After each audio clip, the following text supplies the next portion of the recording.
تاج والے تو جہاں کے راج والے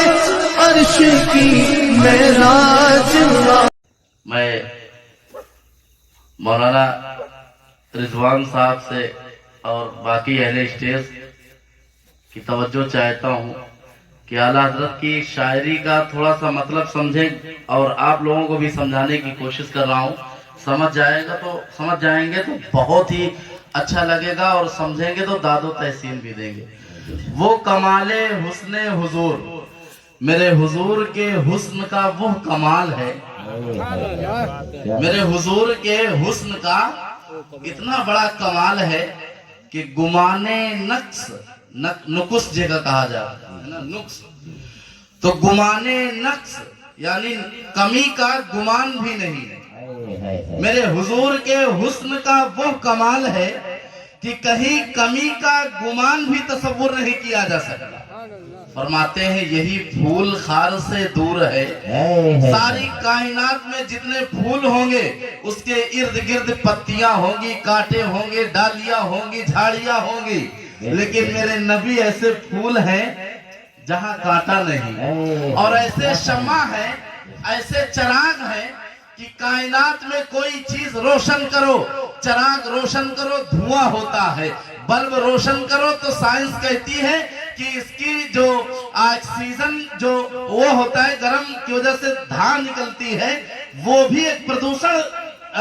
نکالتا ہے. گویا کی ہر روشنی اور ہر روشن کی ہوئی چیز میں ایک دھواں ہوتا ہے، پردوشن ہوتا ہے. لیکن میرے نبی کے لیے فرمایا کہ میرے نبی ایسے پھول ہیں جس میں کانٹے نہیں ہے، اور ایسے شمع ہے جس میں دھواں نہیں ہے. اب شعر سنے مچل جائیے کہ وہ کمال حسن حضور ہے کہ گمانے نقص جہاں نہیں، یہی پھول خار سے دور ہے، یہی شمع ہے کہ دھواں نہیں. قاری صاحب میں تھوڑا سا ایک دو شعر اہل اسٹیج کی نظر اور اپنے بیٹھے ہوئے سامعین کی نظر، کیونکہ اعلیٰ حضرت سے زیادہ شاعری میں ابھی تک کوئی پیدا نہیں ہوا ہے جو میرے آقا کی تعریف و توصیف میں کچھ مدح سرائی کر سکے. اعلیٰ حضرت فرماتے ہیں کہ بخدا خدا کا یہی ہے در. اگر ابھی میں کہہ دوں کہ قاری رضوان صاحب کا یہ جو ان کا در ہے، ان کا گھر ہے، یہی خدا کا گھر ہے، تو کفر ہو جائے گا کہ نہیں ہوگا؟ اگر ہم آپ کو کہہ دیں کہ یار آپ مل گئے، سمجھ لو خدا کے گھر آ گئے، کفر ہو جائے گا. میرے اعلیٰ حضرت کیسی تعریف کر رہے ہیں دیکھیے گا. یہ نہیں کہہ رہے ہیں کہ یہی خدا کا گھر ہے، با خدا کی یعنی قسم خدا کی، قسم بھی کھا رہے ہیں. با خدا کی خدا کا یہی ہے در، با خدا خدا کا یہی ہے در، نہیں اور کوئی مفر مکر، اور کوئی سہارا نہیں ہے، اور کوئی چارے ساز نہیں ہے. قسم خدا کی اگر در ڈھونڈ رہے ہو خدا کا تو میرے نبی کے در پہ آ جاؤ، خدا کا در مل جائے گا. اور کوئی یہ زبانی نہیں ہے حضرت، قرآن پاک کی آیت کریمہ ہے کہ اِذ ظَلَمُوا أَنفُسَهُمْ جَاءُوكَ، اے محبوب اگر کوئی امتی، اگر کوئی بندہ گناہ کرے تو اِذ ظَلَمُوا أَنفُسَهُمْ، اِذ ظَلَمُوا أَنفُسَهُمْ، اگر کوئی اپنے نفس پر گناہ کر لے، اگر کوئی گنہگار بندہ ہو جائے تو جاؤ، اے محبوب تیری بارگاہ میں آ جائے. اما یار یہ سمجھ میں نہیں آتا کہ ہم گناہ کریں توبہ خدا کی بارگاہ میں ہوگی، ہم گناہ کریں سجدہ خدا کے بارگاہ میں کریں، ہم گناہ کریں توبہ خدا کی بارگاہ میں کریں. لیکن قرآن کہتا ہے کہ اگر تم گناہ کرو تو میرے محبوب کی بارگاہ میں آ جاؤ. اِذ ظَلَمُوا أَنفُسَهُمْ جَاءُوا، اگر تم گناہ کرو تو میرے نبی کی بارگاہ میں آ جاؤ. اگر تم کوئی گناہ کرو، کوئی گناہ سرزد ہو جائے تو میرے نبی کی بارگاہ میں پہنچ جاؤ. اے پروردگار عالم تیری لیلا پرمپار ہے، تیری قدرت ہی نہایت ہے. بتاؤ گناہ ہم کر رہے ہیں، توبہ کرنے تیرے محبوب کی بارگاہ میں چلے جائیں. یہ قرآن اعلان کہتا ہے. اچھا ٹھیک ہے، ہم نبی کی بارگاہ میں چلے جاتے ہیں، اس کے بعد کیا ہوگا؟ قرآن کہتا ہے اذ ظلموا انفسہم جاؤ میرے نبی کی بارگاہ میں آگے فاستغفروا اللہ واستغفر لهم الرسول فاستغفروا اللہ میرے نبی کی بارگاہ میں پہنچ کر تب وہاں اللہ سے استغفار کرو میرے نبی کی بارگاہ میں پہنچ کر پھر مجھ سے توبہ مانگو اللہ اگر تیرے نبی کی بارگاہ میں پہنچ گیا وہاں سے توبہ قبول یہاں بیٹھ کر ہم اللہ کی بارگاہ میں توبہ نہیں کر سکتے یہاں بیٹھ کر خدا کی بارگاہ میں توبہ نہیں کر سکتے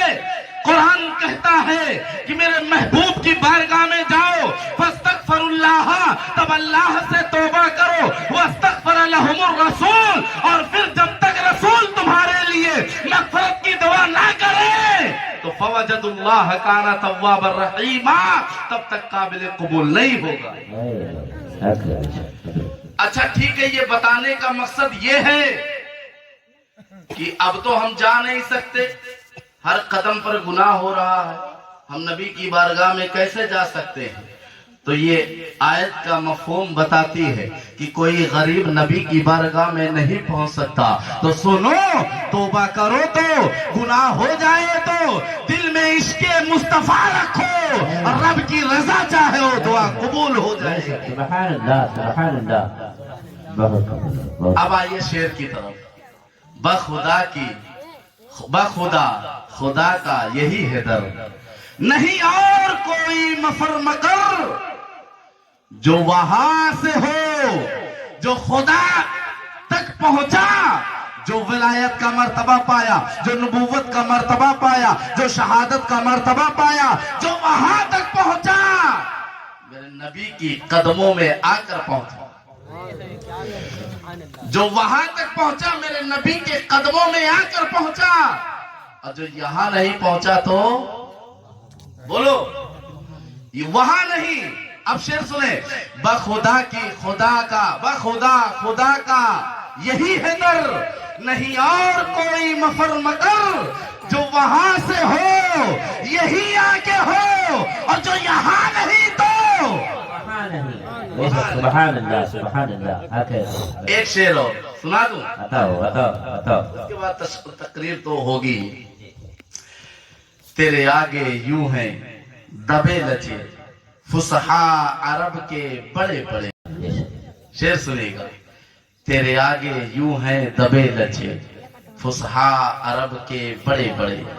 میرے نبی کسی مدرسے اور کسی اسکول میں کسی کالج میں پڑھے نہیں ہیں بن پڑھے فصحا عرب کے فصحا کا مطلب ہوتا ہے جو بڑے بڑے اپنے آپ کو فصیح و بلیغ علامہ فہامہ مفتی اپنے آپ کو بڑے بڑے ڈگری حاصل کرنے والے جو بڑے بڑے اپنے آپ کو شاعر کہلانے والے جو زبانی عربی لسانی میں مہارت رکھنے والے ہوتے ہیں ان کو فصحا کہا جاتا ہے جن کے اشعار کی تختیاں جب لکھی جاتی اور سالانہ ایک اجلاس ہوتا تھا اس میں جو لوگ عربی میں شعر و شاعری لکھا کرتے تھے تو اس میں سے